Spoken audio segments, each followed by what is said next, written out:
Japon, décrocher un emploi n'est pas juste une formalité administrative. C'est un rite de passage codifié où chaque geste, chaque mot, chaque silence compte. Dans ce pays, le recrutement, c'est l'expression ultime de l'harmonie sociale et du respect de la hiérarchie, à l'opposé de l'individualisme américain. Aujourd'hui, comme vous l'avez compris, on plonge dans les coulisses du recrutement à la japonaise. Tout d'abord, comment les entreprises japonaises trouvent leurs talents? Est-ce que vous avez déjà entendu parler du Shukatsu? Eh bien, pour les jeunes diplômés, le monde du travail débute par le Shukatsu. C'est une campagne nationale où chaque année, près d'1 million d'étudiants s'inscrivent sur des plateformes et dès l'avant-dernière année d'université, ils enfilent leur costume de recrutement et participent à des sessions d'information massives et à des tests d'aptitude. In Japan, there's a schedule that companies follow in order to hire students. Depending on the size of the company, they can hire from about 10 to 100 new graduates per year. Here's a graduate recruitment fair attended by representatives of scores of companies. Such events provide a forum for first contact between students and employers. And although Japan's tradition of lifetime employment is on the wane, a long career at a single firm remains a common ideal. Students view this period as make or break. Chaque année, ce sont plus d'1 million de candidats qui participent à ce rituel professionnel. Qu'en est-il pour le recrutement des personnes déjà sur le marché de l'emploi? Le recrutement, il est beaucoup plus discret. Il passe principalement par des cabinets spécialisés qu'on appelle les Jinsei Shokai et par des recommandations formelles via des intermédiaires de confiance. Même si ce marché a longtemps été considéré comme un marché caché, la digitalisation s'accélère avec une utilisation croissante de plateformes en ligne dédiées aux profils expérimentés et même l'émergence de LinkedIn, surtout dans les secteurs des technologies et de l'international. Cette discrétion autour du recrutement des profils expérimentés au Japon s'explique principalement par des facteurs culturels profondément ancrés. La loyauté envers l'entreprise, la peur de perdre la face, l'honneur social et la stigmatisation du changement de l'emploi.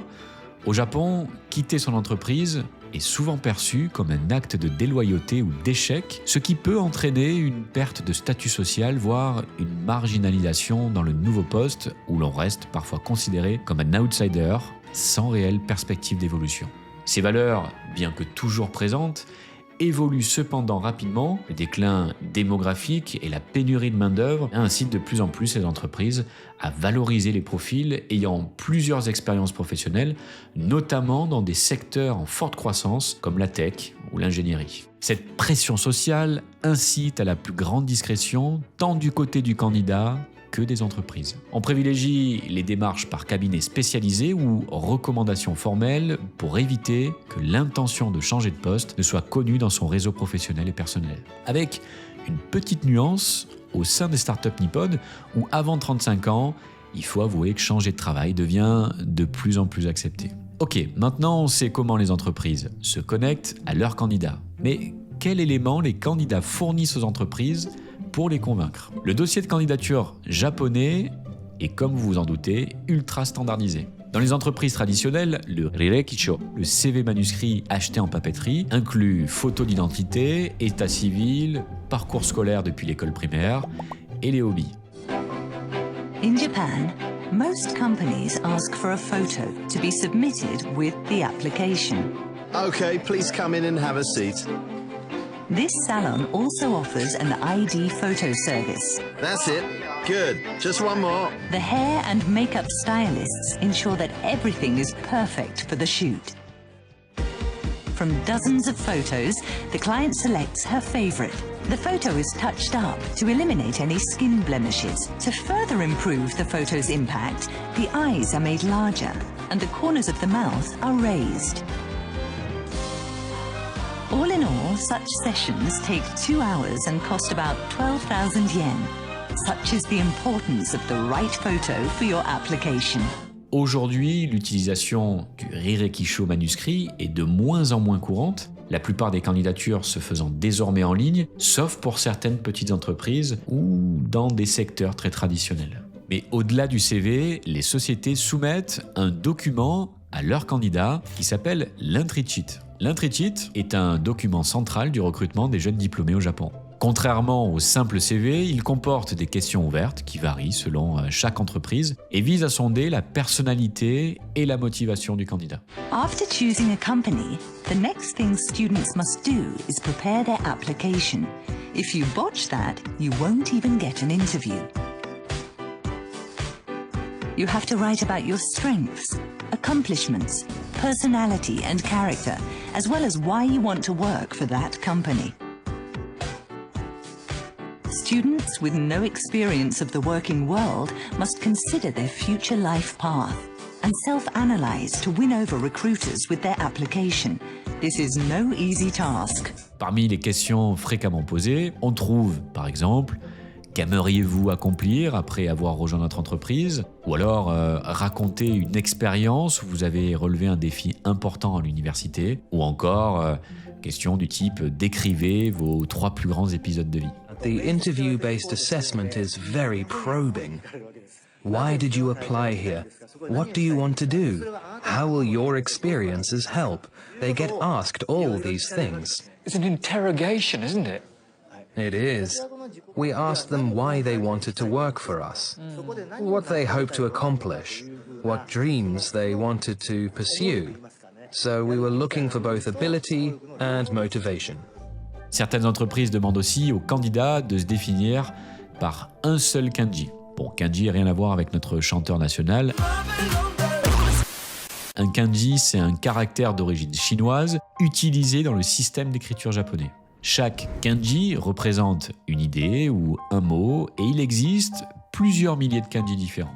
Lorsqu'une entreprise japonaise demande à un candidat de se définir par un seul kanji, elle l'invite à choisir un caractère qui représente le mieux sa personnalité, ses valeurs ou son état d'esprit.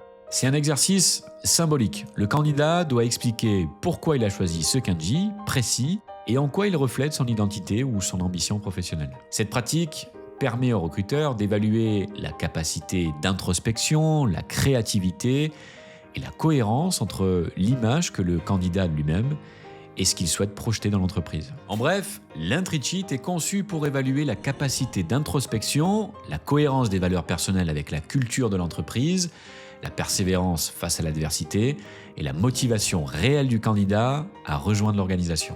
Les réponses sont analysées non seulement sur le fond, contenu, sincérité, adéquation avec l'esprit de groupe, mais aussi sur la forme, structure, clarté, respect des consignes de longueur. The marks of a graduate in Japan have very little value as a basis for hiring.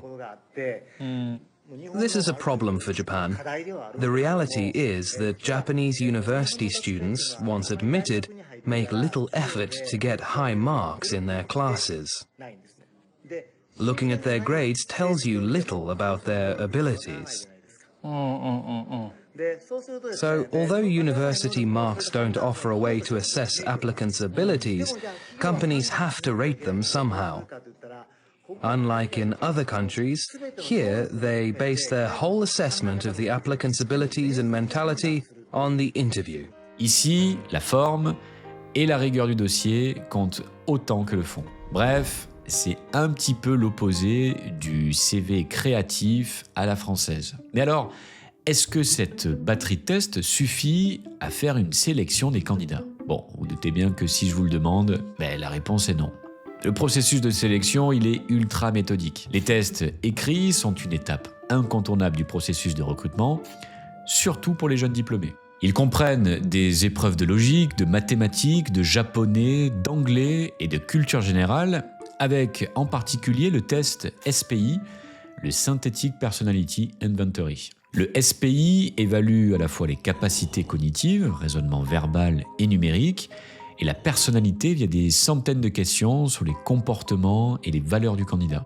Ces tests sont conçus pour filtrer massivement et réduire le poids du jugement subjectif. Au Japon, 88% des entreprises utilisent un test d'aptitude dans leur process. Après ces tests, les entretiens de groupe sont une spécialité aussi marquante du modèle japonais.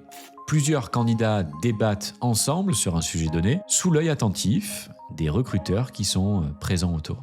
Mais ici, L'objectif n'est pas de se démarquer par le leadership ou par l'éloquence. Les évaluateurs recherchent avant tout la capacité du candidat à écouter, à collaborer ou à faciliter l'harmonie de groupe. Celui, clairement, qui monopolise la parole, contredit frontalement ou cherche à s'imposer, risque purement et simplement d'être éliminé. À l'inverse, vont être valorisées la modestie, l'écoute active, la capacité à fédérer, à intégrer les opinions des autres, ainsi qu'une communication indirecte et respectueuse.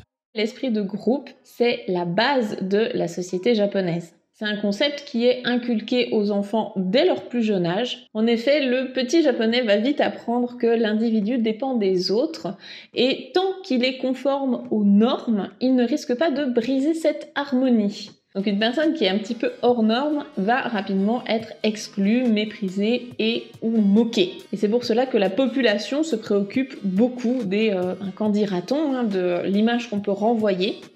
Et cette culture du tatemae est omniprésente. Le tatemae, c'est un masque, une façade que l'on se doit de porter en société pour ne pas se faire rejeter. Ce que l'on ressent vraiment au fond de nous, c'est le honne, donc le véritable son. Au Japon, si tu peux vraiment pas encadrer ton collègue, tu dois pas le laisser transparaître. Tu ne peux rien dire. En France, ces pratiques seraient perçues de façon très différente. L'individualité, l'initiative et la prise de parole sont plutôt valorisées, alors qu'au Japon, l'excès d'assurance ou la confrontation directe sont souvent considérés comme des défauts. Ces perceptions culturelles de la loyauté et du succès évoluent, surtout chez les jeunes générations, pour qui le changement d'entreprise est de plus en plus vu comme un moyen de progression de carrière et d'amélioration des conditions de travail, remettant en question le modèle historique de l'emploi à vie. Après les tests écrits et les entretiens de groupe, plusieurs entretiens individuels, très formels, où l'humilité, la persévérance et l'alignement avec les valeurs de l'entreprise sont scrutés. Let's do a practice interview. Are you ready? That's what I came here for. I'm ready to go. So what do I do? We'll start with you entering the room. Let's try it. Okay, I'll be back. Please come in, Matt. Hi there. You have to knock 3 times, Matt. What's wrong with 2 knocks? You knock twice when you're not sure if anyone is inside. In this case, you know someone is here, so 3 knocks. 3 knocks. I'll be back.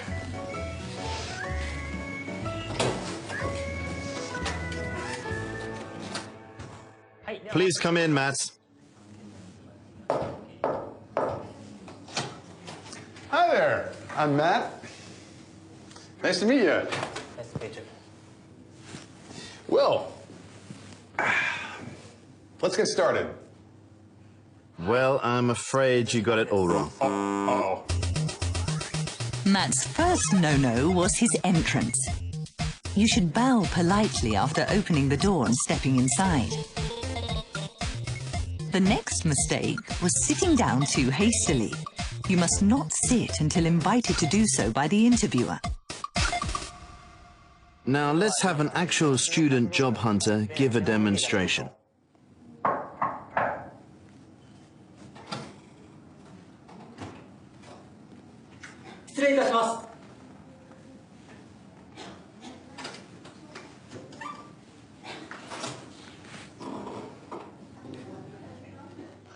Please have a seat.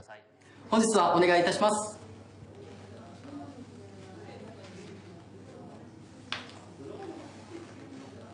Please tell me about yourself.